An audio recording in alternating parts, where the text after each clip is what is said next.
Oke, gua izin speech dan izin mengklarifikasi masalah yang terjadi. Oke guys, jadi gua mau menjelaskan ke kalian semua kalau video tersebut benar adanya. Kalau pada hari Jumat tanggal 26 Juli 2024, gua benar adanya ditangkap, diborgol, dan diseret ke rumah sakit jiwa. Singkat cerita, pada hari Jumat pagi tanggal 26 Juli 2024, gua didatangi Pak RT, Ibu Kos, dan warga di sekitar kosan gua. Gua ditegur dikarenakan gua live PK Challenge teriak-teriak, dan gua kena tegur karena gua live mandi lumpur. Tetapi pada saat itu gua menjelaskan kepada mereka semua kalau gua live PK Challenge itu teriak-teriak pada siang hari, bukan pada malam hari.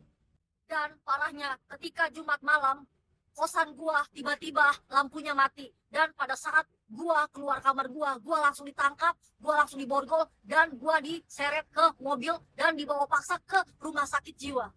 Gua dibawa ke rumah sakit jiwa DR Arif Zainuddin Surakarta. Dan parahnya ketika gua nyampe di rumah sakit jiwa tersebut, borgol di tangan gua dilepas dan tangan kaki gua diikat di ranjang. Padahal di situ gua nggak memberontak, padahal di situ gua tetap tenang, tetapi gua justru mendapatkan perlakuan yang nggak menyenangkan. Dan parahnya lagi, gua dikurung satu ruangan dengan pasien gangguan jiwa.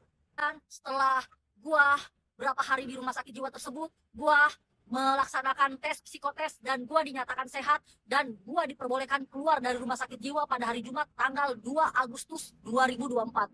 Dan karena gua di Solo nggak ada keluarga, singkat cerita tujuan gua datang ke Solo itu untuk operasi kaki gua yang patah. Singkat cerita, pada saat gua diperbolehkan untuk keluar dari rumah sakit jiwa tersebut, gua didampingi oleh Dinsos Surakarta. Tetapi parahnya, ketika gua keluar dari rumah sakit jiwa, gua bukan dibawa ke kosan gua, melainkan gua justru dibawa ke rumah sakit jiwa DR RM Sujarwadi, Klaten. Dan lagi, gua dikurung satu ruangan dengan pasien gangguan jiwa. Dan lagi, gua melaksanakan tes psikotes dan gua dinyatakan sehat, dan gua diperbolehkan keluar pada hari Kamis tanggal 8 Agustus 2024. Dan lagi yang dampingi gue pada saat gue keluar dari rumah sakit jiwa tersebut adalah Dinsos Surakarta. Tetapi kalian tahu, gue bukan dibawa ke kosan gue, tetapi gue justru dibawa ke Surabaya. Dan secara tegas gue mau kasih tahu ke kalian semua, gue bukan ditangkap oleh pihak kepolisian, melainkan gue ditangkap oleh pihak Dinsos dan warga sekitar kosan gue. Secara tegas gue mau kasih tahu ke kalian semua, gue sehat dikarenakan gue nggak pernah melakukan percobaan bunuh diri. Gua nggak pernah melakukan hal-hal yang negatif dalam hidup gua masih punya semangat hidup, gua masih ingin menikah dan punya keluarga kecil. Dan secara tegas gua mau kasih tahu ke kalian semua, gua sehat, gua masih bisa mengendalikan emosi gua ketika gua marah. Dan secara tegas gua mau bilang ke kalian semua, life challenge mandi lumpur bukan perbuatan yang melanggar hukum. Gua nggak melakukan perbuatan yang melanggar hukum, gua nggak melakukan perusakan, gua nggak melakukan penganiayaan atau perbuatan melanggar hukum lainnya. Gua sadar gua hanya sendiri, gua nggak ada keluarga, gua belum menikah, jadi gua sadar gak akan ada yang ngebela gua.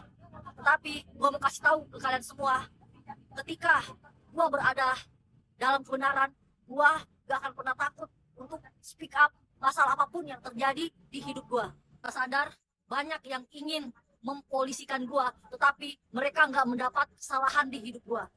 Dan kalau kalian tanya, apakah gua akan melaporkan orang yang sudah membuat gua, yang sudah menyeret gua ke rumah sakit jiwa? Ya, jawabannya gua pasti akan melaporkan orang-orang tersebut.